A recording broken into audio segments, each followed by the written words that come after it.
What's going on, world? Daniel Newsom, success inventor, here with you today with Craig Young.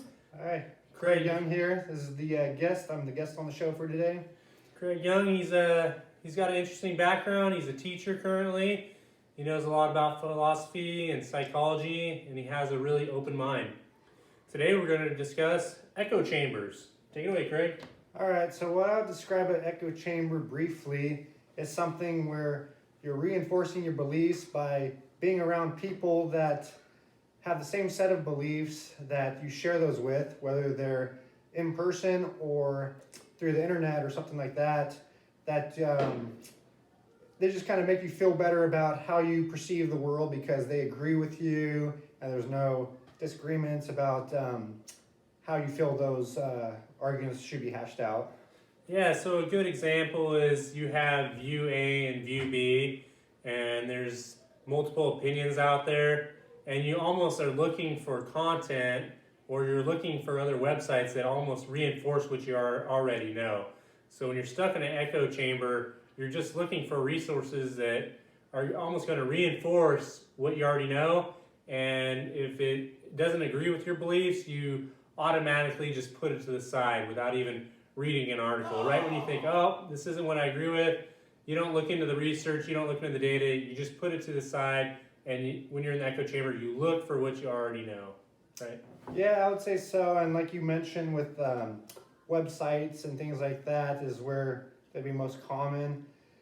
You find people from all over the world that might kind of drift towards your point of view, or the website might be designed with the explicit idea that it is going to, reinforce these ideas. So I was like, what happens then is that people feel very good about their point of view because it seems like everybody's agreeing with them, everybody's agreeing with them.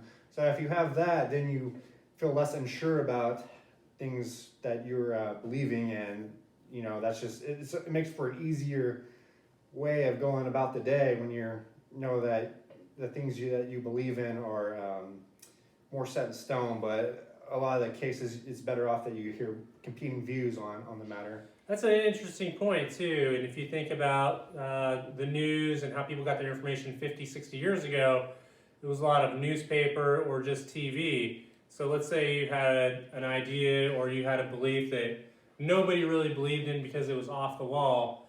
You most likely wouldn't have any information to reinforce your own beliefs or a lot of people to agree with your beliefs. But now with everyone being connected, when we have 7 billion people out there in the world, let's say everyone gets in the same Facebook group about some kind of crazy off the wall idea, and like Craig was saying, they start commenting, everyone's on the same page, you start really believing this idea even though it could be off the wall. Yeah, I would say that's a pretty fair assessment of it, and that like we said with the news, the way it was back 50, 30 years ago, whatever, basically anytime further back than the last 10 to 15 years, I would say, it was just about bringing you information and less about, bringing you the opinion that you wanted to hear. Yeah. So now with echo chambers, it's almost like people don't have to have intelligent conversations with anyone with logical reasoning anymore. It's you see this a lot with politics where someone has view A and somebody has view B, and they say, hey, I believe in view A, and if you believe view B, you're a terrible person, I don't even want to talk to you, this isn't even up for debate, like it has to be view A.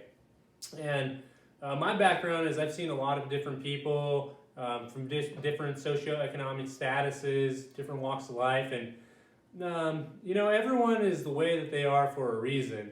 And if someone's rich, they probably have different beliefs and views than someone that's poor or someone that's middle class.